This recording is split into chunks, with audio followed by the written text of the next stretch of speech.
ಎಲ್ರಿಗೂ ನಮಸ್ಕಾರ. ಕೋವಿಡ್ ಅನ್ನೋ ಮಹಾಮಾರಿ ಹೆಚ್ಚು ಕಮ್ಮಿ 1.5 ವರ್ಷದಿಂದ ಇಡೀ ನಮ್ಮ ದೇಶಾದ್ಯಂತ ಎಲ್ರಿಗೂ ತೊಂದರೆ ಕೊಟ್ಟಿದೆ.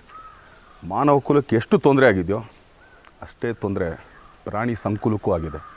ಹೇಗೆ ಅಂತ ಹೇಳ್ತೀರಾ? ನಮ್ಮ ಇಡೀ ಕರ್ನಾಟಕದಲ್ಲಿ 9 ಝೂಗಳಿದೆ. 9 ಝೂಗಳಂತಂದರೆ ಹೆಚ್ಚು ಕಮ್ಮಿ 5,000 ಪ್ರಾಣಿಗಳಿಗೆ ಕೋವಿಡ್ಗೂ ಏನು ಸಂಬಂಧ ಅಂತ ಕೇಳ್ತೀರಾ? ನಾವು ಈ 9 ಝೂ ನಮ್ಮ ಕರ್ನಾಟಕದಲ್ಲಿರೋದಕ್ಕೆ ದೇಶಾದ್ಯಂತ ಜನಗಳು ಬರ್ತಾರೆ. ಅವ್ರು ತೊಗೊಳ್ಳೋ ಟಿಕೆಟಿಂದ ಇಡೀ ಈ ಪ್ರಾಣಿ ಸಂಕುಲಕ್ಕೆ ಆಹಾರದ ಇರ್ಬೋದು, ಅದನ್ನು ನೋಡ್ಕೊಳ್ಳೋರ್ಗಿಂದ ಅವ್ರುಗಳಿಗೆ ಹೋಗೋಂಥ ಒಂದು ಸಂಬಳ ಇರ್ಬೋದು, ಇದೆಲ್ಲ ಅದೊಂದು ಸೈಕಲ್ ಅಂತ ಹೇಳ್ತೀವಲ್ಲ, ಅದರಲ್ಲಿ ಸೇರಿಕೊಂಡಿದೆ. ಆದರೆ ಈಗ 1.5 ವರ್ಷದಿಂದ ಇಡೀ ಈ ಝೂಗಳಿಗೆ ತುಂಬ ಸಂಕಷ್ಟದಲ್ಲಿದ್ದಾವೆ. ಸಂಕಷ್ಟ ಅಂದ ತಕ್ಷಣ ಎಲ್ರಿಗೂ ನಾವು ಹೇಳ್ತಾರೆ ಏನಾರು ಮಾಡಿ ಮಟ್ಟಿ ಇಲ್ಲ, ಅದರದ್ದೇನಿಲ್ಲ. ಒಂದು ಸಿಂಪಲ್ ಆದಂಥ ಒಂದು ಸಣ್ಣ ಒಂದು ಸಹಾಯ ಹಸ್ತ ಅಂತ ಹೇಳ್ಬೋದು. ಇಲ್ಲ, ಅದು ಸಹಾಯ ಅನ್ನೋದಕ್ಕಿಂತ ಒಂದು ಪ್ರೀತಿ ಅಂತ ಹೇಳ್ಬೋದು. ಏನಕ್ಕೆ ಈ ಪ್ರೀತಿ ಅಂತ ಹೇಳ್ತಾ ಇದ್ದೀನಿ ಅಂದರೆ, ಎಲ್ಲರ ಮನೇಲೂ ಪ್ರಾಣಿಗಳು ಸಾಕೋಕ್ಕಾಗಲ್ಲ. ಆದರೆ ನೀವು ಕೂಡ ಪ್ರಾಣಿಗಳನ್ನ ಸಾಕಂಗೆ ಮಾಡ್ಬೋದು. ಹೇಗೆ ಅಂತ ಹೇಳ್ತೀರಾ? ಬನ್ನಿ ಹೇಳ್ತೀನಿ. ಅಡಾಪ್ಷನ್ ಹೇಗೆ ಮಾಡ್ಬೋದು ಅಂತ ಹೇಳ್ತೀನಿ ಕೇಳಿ. ಒಂದು ಲವ್ ಬರ್ಡ್ ಇರ್ಬೋದು, ಅದಕ್ಕೆ 1,000 ರೂಪಾಯಿ.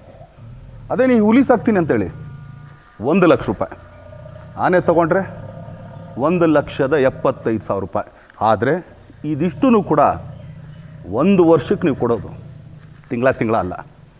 ಆದ್ದರಿಂದ ದಯಮಾಡಿ ಈ ಪ್ರಾಣಿ ಸಂಕುಲನ ಉಳಿಸೋದಕ್ಕೆ, ಈ ಮೃಗಗಳನ್ನು ಬೆಳೆಸೋದಕ್ಕೆ ತಾವೆಲ್ಲರೂ ಕೈ ಜೋಡಿಸಿ ಈ ಕೋವಿಡಲ್ಲಿ ನಾವೆಲ್ಲರೂ ಒಂದಾಗೋಣ, ಈ ಪ್ರಾಣಿ ಸಂಕುಲನ ಉಳಿಸೋಣ.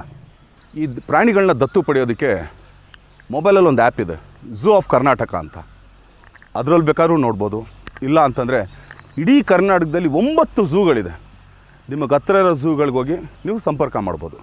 ಆದರೆ ಇನ್ನೊಂದು, ನೀವು ಝೂಗೆ ಕಟ್ಟೋ ಹಣ ಇನ್ಕಮ್ ಟ್ಯಾಕ್ಸ್ ಸೆಕ್ಷನ್ 80G ಅಂದರೆ ತಾವು ಕಟ್ಟಿರೋ ಟ್ಯಾಕ್ಸ್ಗೆ 50% ರಿಯಾಯಿತಿ ಪಡಿಬೋದು. ಸೊ ಆದ್ದರಿಂದ ಬನ್ನಿ, ಈ ಇಡೀ ಪ್ರಾಣಿ ಸಂಕುಲನ ನಾವು ಈ ಕೋವಿಡಿಂದ ರಕ್ಷಿಸೋಣ. ನಮ್ಮ ಮುಂದಿನ ಪೀಳಿಗೆಗೆ ಈ ಪ್ರಾಣಿಗಳಿರಲಿ ಅಂತ ಆಶಿಸೋಣ. ಬನ್ನಿ, ಇದೊಂದು ಒಳ್ಳೆಯ ಕಾರ್ಯಕ್ಕೆ ನಾವೆಲ್ಲರೂ ಕೈ ಜೋಡಿಸೋಣ.